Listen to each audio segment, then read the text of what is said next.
Magic the Gathering is, in my opinion, not in a good place. The recent disaster of Marvel's Spider-Man, which is possibly the worst received set in recent time, if not, ever, was actually only one of a growing list of issues that has led to player frustration and dissatisfaction with the game as a whole. The standard format, once the premier way to play this game alongside Draft, struggles not only with the detrimental lack of a VV ban, but continues to buckle under the needlessly extended 3-year rotation and its expansion to now 7 standard sets within each of those years. As of now, in my opinion, the format is on life support, but that is another video. And Draft, again, once the most popular way to experience Magic the Gathering, continues to depreciate. The elimination of Draft boosters and its impact on Limited, combined with the fact that sets like Spider-Man and the upcoming Teenage Mutant Ninja Turtles are sets not even designed or intended to be traditionally drafted, continues to diminish this once great way to play the game. And secret layers continue to inundate us. In the last 3 weeks alone, we have had 3 overloaded drops, a number that works out to about a new secret layer every day for close to a month, all while the shift to manufactured scarcity and sneakerhead culture forces players to wait for hours in needless lines for product that is often gone after such a wait. And to top it all off, 2026 appears to be even worse, with the aforementioned 7 standard sets, the majority of which will be Universes Beyond, and featuring more small sets like Teenage Mutant Ninja Turtles, which, like Spider-Man,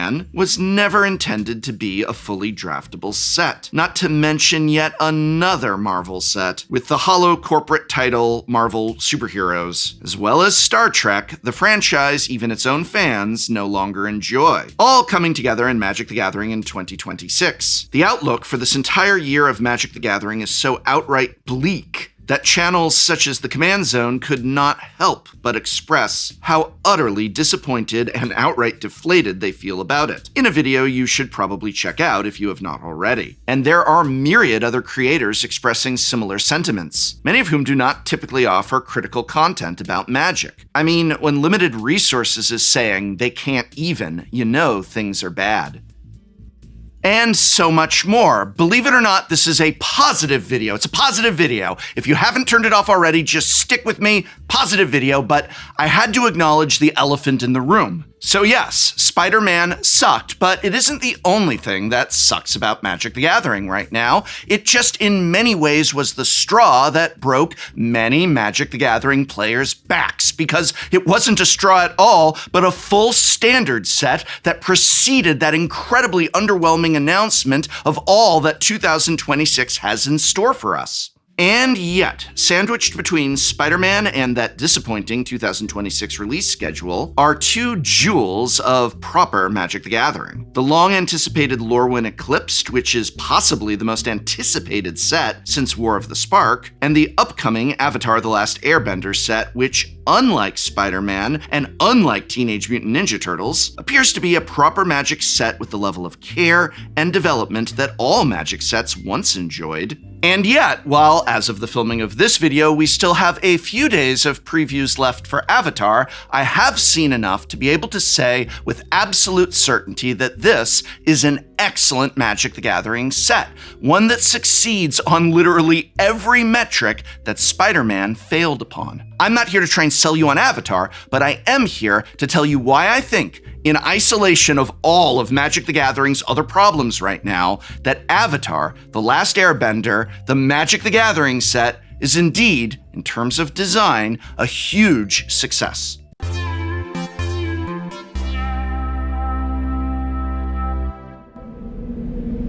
Blah blah blah blah blah blah blah blah blah blah blah blah blah blah blah blah blah.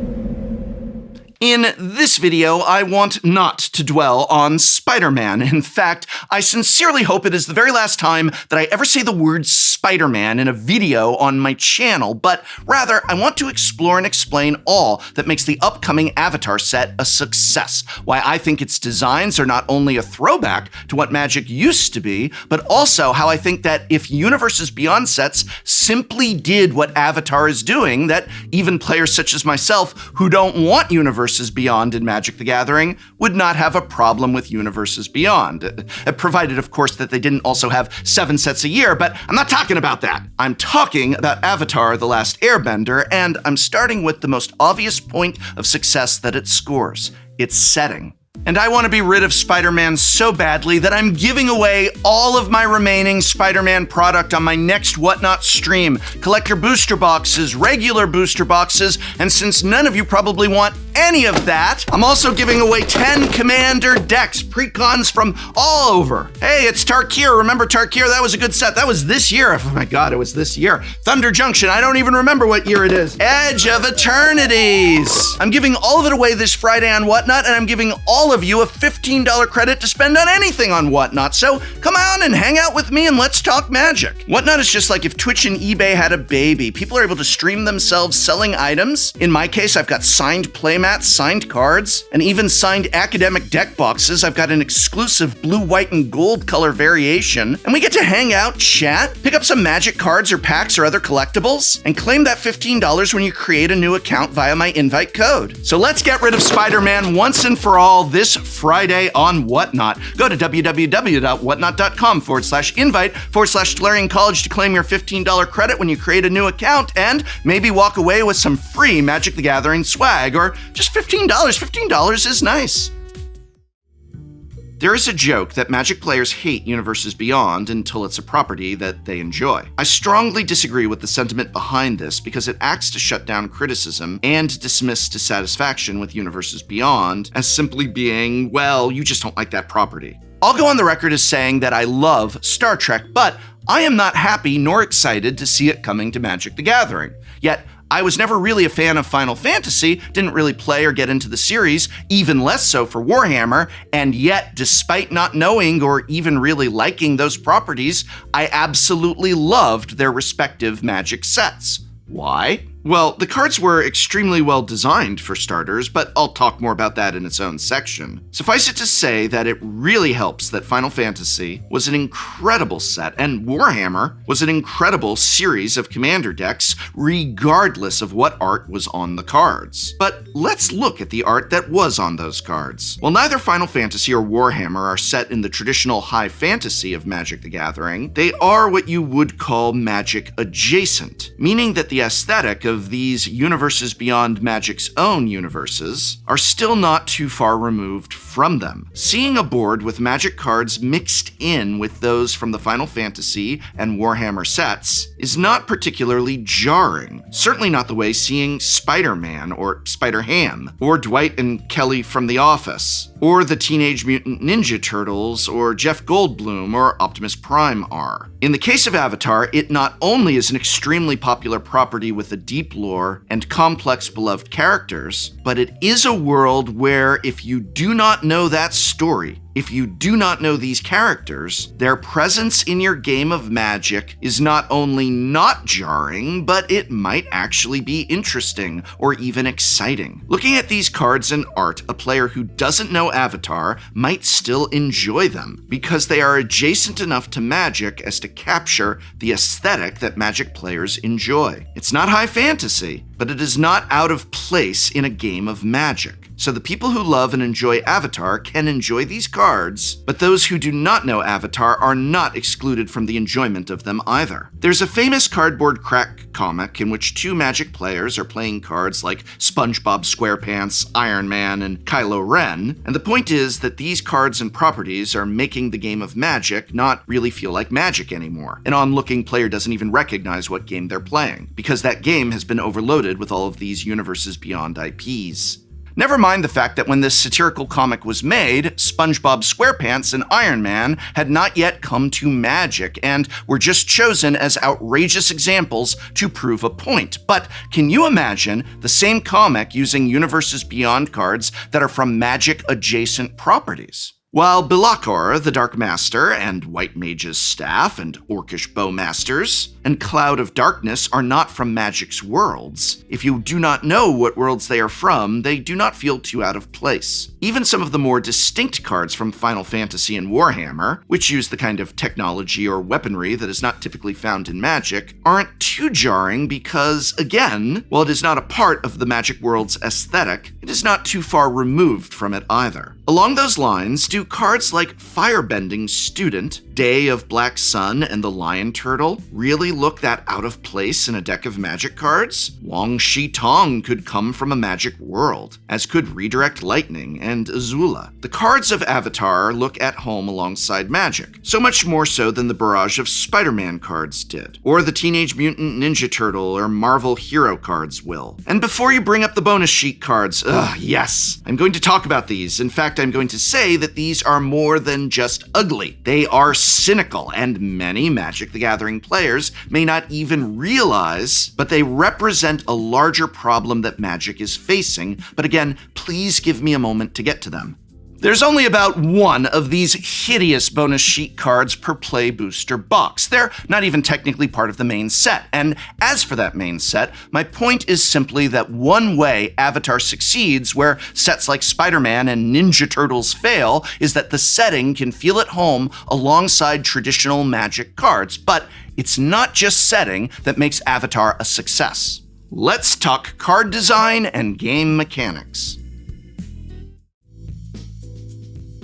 In terms of card design, the world of Avatar translates to Magic the Gathering in a way that not every property can. This is because all the different things that makes Avatar, the bending of elements, for example, the world's history and its people, and of course the very characters of that world all lend themselves to Magic really well. Looking at Spider-Man, why does Spider UK draw you a card and gain you 2 life if 2 or more creatures entered your battlefield in a single turn? How do these mechanics translate the character to the card? And how do they embody the brilliance of Magic card design? Why are Web Warriors a 4/3 that adds counters when it enters? There's so little rhyme or reason to the Spider-Man cards that it really feels like they slapped characters and art onto cards with little to no connection to what the cards actually did. In contrast, look at how bending works for each element. Firebending rewards aggression and literally fuels you with fire for more attacks. Meanwhile, Earthbending lets you lift up your lands and hurl them at your opponents by turning them into creatures, with a neat clause that if they die or get exiled, they just return to being a land again. Airbending allows you to exile creatures, literally push them away with your bending, and then bring them back for an additional cost. And Waterbending is about the strength and power in numbers, essentially in what a community can do when it comes together. And I would be here all day if I did an analysis of the characters, how their card designs represent them, how the sagas tell the lore and history of the show. And there's so much more to it. It's a full set. Yes, a fully draftable set. I'll get to that part in a moment. But these cards do indeed translate the world of Avatar to Magic while simultaneously working on their own as proper Magic cards. Again, if you are a Magic player who doesn't know Avatar, you can still and likely will enjoy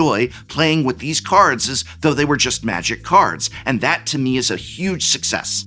This is one of the many reasons I am not excited for Star Trek, despite being a huge Star Trek fan. I just don't think that the science of Star Trek should be cast at sorcery speed, or that Starfleet officers should be summoned using mana, even if that mana did come from a slice of pizza. No, wait, that's the Slice of Pizza Island. That's Ninja Turtles. Sorry. Yes, this is a real Magic card. Yes, this is what islands look like in Ninja Turtles. It's another video. Yes, there are sometimes battles in Star Trek, but should I really be swinging to attack you with Captain Picard? He'd find a diplomatic solution. Spock just wants to explore that nebula and catalog it for stellar cartography. So even though they did give us Edge of Eternities, which I loved, by the way, I don't think that translated into Star Trek can now be Magic the Gathering because we made Edge of Eternities as an in-universe set the way they undoubtedly thought it would. Come on, you know that's why they did an in-universe space set, right? To help justify IPs like Star Trek. But Star Trek isn't just spaceships, and I feel it doesn't work within a sword and sorcery game, but Avatar does. Now, it isn't just that the world of Avatar translates to really great card designs, but also that this was a Magic set designed to be, well, a proper Magic set.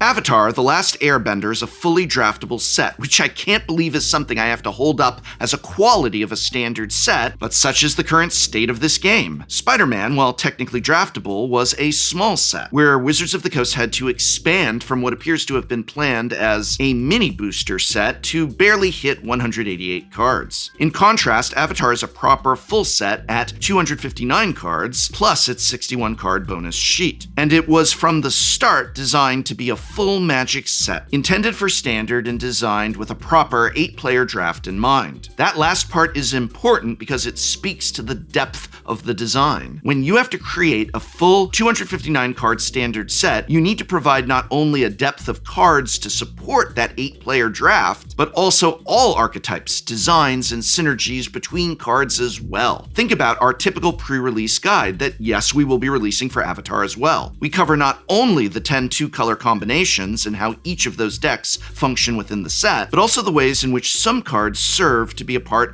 of multiple decks. How there are strategies within strategies, and cards interconnect in ways that you might not first realize. Playing Limited is like solving a puzzle, but imagine how freaking hard it is to design the puzzle itself. Making a full standard set takes a lot of work, a lot of people, and a lot of testing. No wonder Wizards wanted to go all in on non-draftable mini boosters like Assassin's Creed and Aftermath Epilogue boosters. Never mind the fact that they wanted to sell these mini packs for nearly the same cost of the now extinct draft packs. But if you don't have to design a full 250 plus card draftable environment, you can just throw together some designs that maybe look cool in isolation, maybe don't invite the same level of thought and scrutiny that a normal set does, and call it a day. Churn out 6 or 7 of those babies a year, slap whatever IP you want on them. And this is also why I'm not confident about Teenage Mutant Ninja Turtles, the full standard set, as the set will again only be a 190 card set, so pretty much the same size and scope as Spider-Man. And even if Ninja Turtles wasn't a salvage job from mini boosters the way Spider-Man was, it's still likely to result in the same issues as Spider-Man in terms of its design. But Avatar isn't perfect, and the worst thing about Avatar is,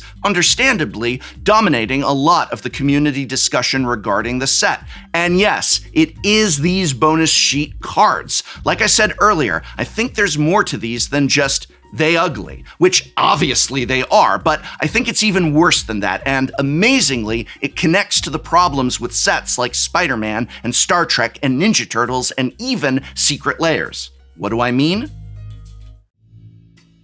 For those blessedly unfamiliar with the bonus sheet cards, these are low-resolution screen grabs from the Avatar show that are part of the Avatar: The Last Airbender Eternal supplemental set. This set is not actually a part of the main set. In many ways, it is a secret second set of amazingly over 200 cards that will appear mostly in collector boosters and jumpstart packs. The bonus sheet cards are just part of a larger collection of slurry meant to sell collector booster packs and entice collectors. And yes, these images will be blurry on the actual cards themselves. They chose for some reason to print low-resolution screen grabs. It's honestly baffling. As so many others have pointed out, most of these cards make no sense in terms of the characters and scenes presented. Zuko creates elf tokens and is in Selesnya colors. Heck, most of the characters and scenes do not seem to even slightly correspond to what the card itself does, or even the color identity of the cards.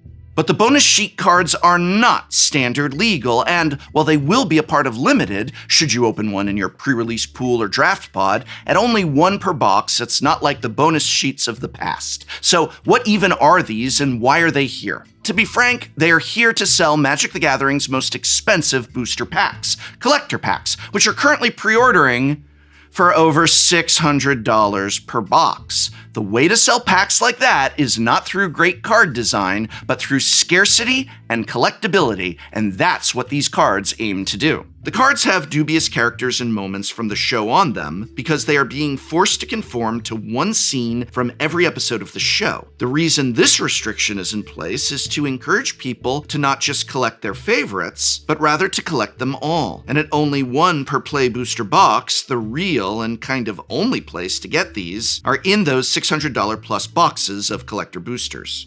To me, this is indicative of the larger Magic the Gathering problem of the game not being a game first anymore, not focusing on the promise to only release quality game pieces. And the reason I bring this up here in a video praising and celebrating the success of Avatar's design is, at what point do all of these concessions overwhelm the player base to the point of indifference? At what point does the fact that Avatar is an excellent set just not matter anymore because so much else has gone on? The diminishment of draft, the 3-year standard rotation, the 7 sets coming out next year and likely in the years to follow, the artificial scarcity and absolute deluge of secret layers, the endless non-Magic adjacent IPs, and then Spider-Man. Honestly, I almost felt nervous making a video praising Avatar because everyone just seems so angry thanks to Spider-Man, thanks to that 2026 lineup, and yet I did have to make this video because I believe in the quality of this set. The base set, anyway. The Eternal supplemental set is an absolute disaster of a mess, but the actual standard set is on par with some of the best Magic has ever made, and I say this as someone who does not like Universes Beyond on principle. I am excited for Avatar, but I am also skeptical about Magic the Gathering's future because I am afraid that Magic players are losing trust in the game itself. And I hope that's not the case because this is a fantastic set, and at the very least, I would encourage each and every one of you to go down to your local game store and play in at least one pre-release event for Avatar. Come back here and tell me what you thought of Avatar. Not your feelings towards Magic thanks to Spider-Man or the mess of sets coming next year and probably the year after that. Just the set itself. The artwork, the card designs, the mechanics, the gameplay. It's a game, and I think strongly this set adds to that game. And if you do want to hear more about the game of Magic, check out my video on casual Magic the Gathering formats. These are ways you can play with your friend that don't involve formats like Standard or even Commander. It's a great way to enjoy Magic, almost always on the cheap. Give that video a watch, and remember, we get to determine what Magic the Gathering means to each of us. And remember, this Friday, giving away all my Spider-Man cards. I don't want any Spider-Man cards. Giving away 10 Commander decks. Giving them all away on Whatnot. $15 when you use my invite code. Yada, yada, yada. Ad. It's an ad. But it's free Magic stuff and $15 of Magic stuff. So, I mean, come on, as far as ads go. And we get to hang out and talk Magic on Friday on Whatnot. Ad.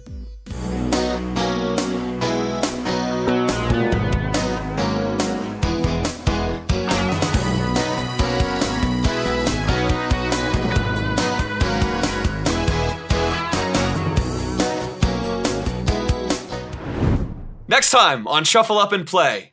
What's up? It's Shuffle Up and Play, and today we have balanced our decks against a medium deck. Mid? Do they call it? I think the kids call it mid. But okay, f off. Your deck was bonkers, crazy, powerful. They replaced a couple cards. And how many was that? 20? 20! I have a really easy turn 1, a Gloomlake Verge land. Drop return. And then I'm gonna drop return. This is what I assume your lives are usually like. As influencers. You're an influencer! You're an influencer! I'm gonna tell you this, that's what you do! Death Cap Glade. That a no cap? It's cap? Yeah, cap. Cap. I want to attack, but I don't think anybody's naked. I've got a 4/4 froggy. Can't be naked. What? Is this a common vibe? Sometimes I say things and I don't know why.